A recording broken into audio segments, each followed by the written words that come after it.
20 minute കൊണ്ട് 172 ഇഡ്ഡലി. അത് കേട്ടപ്പോൾ ഞാനൊന്നും ഞെട്ടിയിട്ടാ. ഇത് നമ്മളെ സ്റ്റീമറാണ്. ഇഡ്ഡലി, ഇടിയപ്പം, മോമോസ്, റൈസ്, ഹോട്ടലുകളിലൊക്കെ അതെ, വെജിറ്റബിൾസ് കാര്യങ്ങളൊക്കെ നമുക്ക് സ്റ്റീം ചെയ്യാൻ വേണ്ടി യൂസ് ചെയ്യുന്ന മെഷീനാണിത്. നമുക്കിത് ഏകദേശം 20 മിനിറ്റിൽ ഒരു 172 ഇഡ്ഡലി നമുക്ക് ചെയ്യാൻ വേണ്ടി പറ്റും. 20 മിനിറ്റിൽ. നമുക്ക് 3 ഫേസ് ലൈനാണ് വരുന്നത്. വെള്ളത്തിന്റെ ഒരു കണ്ടിന്യൂ ആയിട്ട് വെള്ളം കൊടുത്താൽ മതി എന്നുള്ളതാണ്. വെള്ളത്തിന്റെ കണക്ഷൻ കൊടുത്തു കഴിഞ്ഞാൽ അത് കണ്ടിന്യൂ ആയിട്ട് അങ്ങനെ വർക്ക് ചെയ്തോളും. അപ്പോൾ നിങ്ങൾക്ക് ഇപ്പോൾ വീട്ടിലിരുന്നിട്ടാണെന്നുണ്ടെങ്കിലും ഇഡ്ഡലിയുടെ ഒക്കെ ഒരു ബിസിനസ് ചെയ്യണമെന്നുണ്ടെങ്കിലും ഇതുപോലുള്ളൊരു സ്റ്റീമർ വാങ്ങിച്ചു വെച്ചാൽ മതി. കാരണം നമ്മളിപ്പോൾ 100 എണ്ണത്തിൻ്റെ ഉണ്ടാക്കണമെന്നാണെങ്കിലും എത്ര ടൈം എടുത്തിട്ടാണ് നമ്മളത് ബേക്ക് ചെയ്തെടുക്കണം എന്നുള്ളത് നിങ്ങൾക്ക് അറിയാൻ പറ്റുമല്ലോ. അതിൽ ഒരു ഏകദേശ കണക്കാണ് കേട്ടോ ഞാൻ പറഞ്ഞു തന്നത്.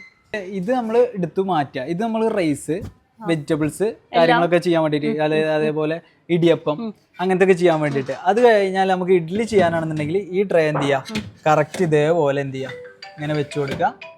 അതിൽ നമ്മൾ ഇഡ്ഡലി ബാറ്റർ ഒഴിച്ചതിന് ശേഷം വെച്ച് കൊടുക്കുക. പിന്നെ അത് ചെയ്യാം. 20 മിനിറ്റ് കൊണ്ട് സംഭവം 20 മിനിറ്റ് കൊണ്ട് നമ്മളിത് ക്ലോസ് ചെയ്ത് വെക്കുക. ഇതിന്റെ കുറച്ചും കൂടെ ചെറുതായിട്ടുള്ള മെഷീൻ ഉണ്ടോ? പലയിടങ്ങളിലും ഞാൻ കണ്ടിട്ടുണ്ട് ഇതുപോലെ ഇഡ്ഡലിയൊക്കെ.